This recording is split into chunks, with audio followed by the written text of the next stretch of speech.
How you guys doing? Oh, come on, make some noise. How are you guys doing?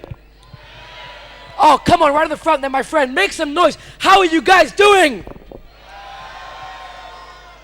Okay, great. My name is Anand, and I'm super excited to be here today. It's a true honor to be here. That's my brother from another mother down there. How you doing? I'm so excited to be here today. But let me tell you something. Yes, I've had the honor of working on these great shows. Yes, I've had the honor of doing some cool things. But to me, my life, my dreams were changed profoundly the day I met some kids, some youth leaders from Palestine and Israel. I was doing a conference, doing a documentary on these kids, and the person I was working with told me, go in there and make these kids laugh. I said, listen, this is not my audience. I'm used to being in a comedy club, it's dark, there are drunk people. I said, that's my audience. I said, go in the room and make them laugh. So I run in the room, and there are these kids there, and I'll never forget it. A girl stands up, her name is Marianne, and she says, I've seen my sister die as 500 bullets hit the family car.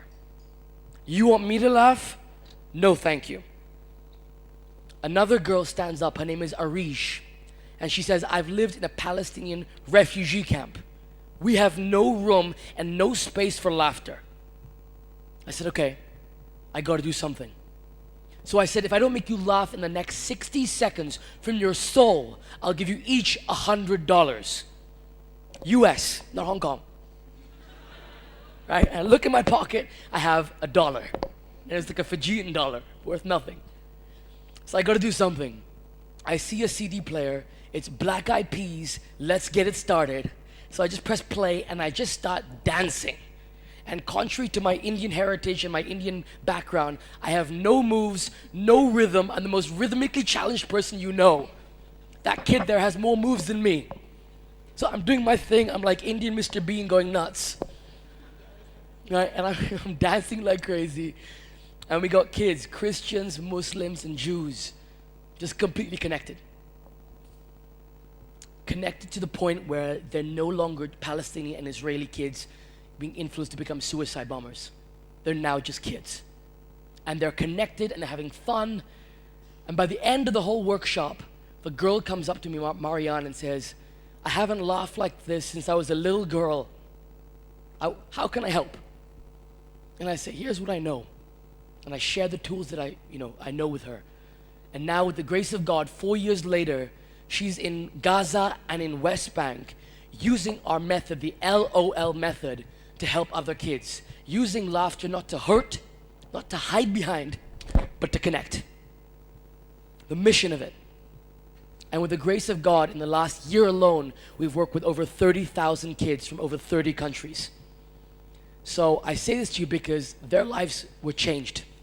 I got an email from them where they said, don't ever email us again individually. You now email us as a group because we're one. But my life was changed even more because I had a chance to really experience my dream, which was not sitting in a room writing jokes with 12 other guys who are not married. To me, what it was about was really, really using laughter to connect, using laughter to unite. And one of our key methods that we use to work with those Palestinian kids is a method I call yes and. And what yes and is very simple. The yes means I'm humble enough to hear your words and accept the gift of what you're giving me. And the and is I'm going to give a gift back. So if you look at yes and as exchanging gifts, making others better. Think of it right now in your life. Who are yes and people in your life? People of positive reinforcement. Versus who are people in your life right now that are no but people? You know those people. The people that you're like, oh, I've got an idea for this. And they're like, no, but here's why we can't do it. Let's do this. No, but we have to go through Kowloon Tunnel. Whatever it is. Those people. People who always find a reason not to do something. Think of in your life right now, who are those yes and people? Who are the no but people? The no but people, take them off Facebook, delete them. Anyone who's a yes and, that's your peer group. That's an empowering peer group. That's a peer group that can take dreams and make them something. So there's a game we use, an experience. I can talk about it all day, but it's a game that I want to share with you. It's a game called cramming. So can you please give a big round of applause for someone who's a leader of laughter, who I'm training. Please give a big round of applause for Lauren Can. Lauren, jump out here. Yes. Okay, Laura. So what we're going to do is a game called cramming. So can I get a suggestion? Anything? We're doing a test, but not like a test like math or geography or science that this guy would do well in, I wouldn't do well in, but something crazy like Britney Spears or anything else, a pop star, anyone. Lady Gaga, I heard, Lady Gaga, great. We're doing a test about Lady Gaga. The great thing is every answer is right, and we're just gonna go back and forth asking each other a question. You ready? One, Ready. 2, 3. Okay, Lady Gaga's middle name is? Eritrea. Eritrea, yes. Yes. Ask me a question. Lady Gaga's favorite snack is? Is pretzels, yes. What? Yes. Lady Gaga likes to do which type of dance? Iranian dance. Yes. Woo! Quick, ask me a question, one more question. Lady Gaga's mother's name is? Anand, yes. Woo! Okay, great. Okay. Give her a big round of applause.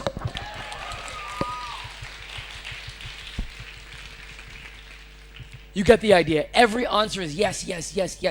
If you don't know the answer, make it up. It's okay. So stand up right now. Get a partner. I'll give you a topic in 1 second. Stand up. Turn to the person next to you. And your topic. Let's give you something fun. Your topic is Hannah Montana. Hannah Montana, whatever that means to you. Hannah Montana, ready. 1, 2, 3, go.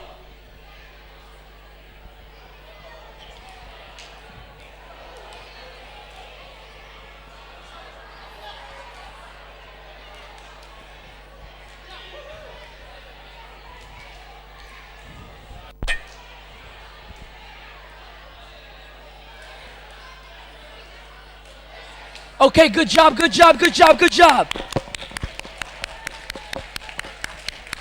Have a seat.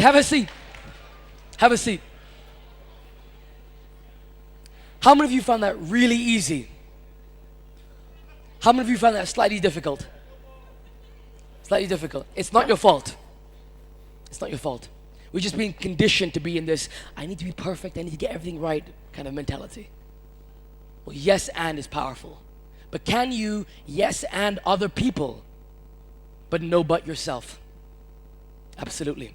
I had an experience where I woke up in the morning once and I had an idea for a movie. And I picked up a piece of paper and a pen. I started writing down this great idea. This movie was about a fish who gets separated from his father and he swims the ocean and the father is chasing after him, and in the middle of the whole thing, a shark meets them. And I wrote this whole movie. I was so excited. And I put the movie down, and guess what I did with it? Nothing! And then a movie came out. I'm sure you've heard of it, Finding Nemo. That's the power of yes and or nobody yourself, right? I made that as a commitment to myself from that day forward.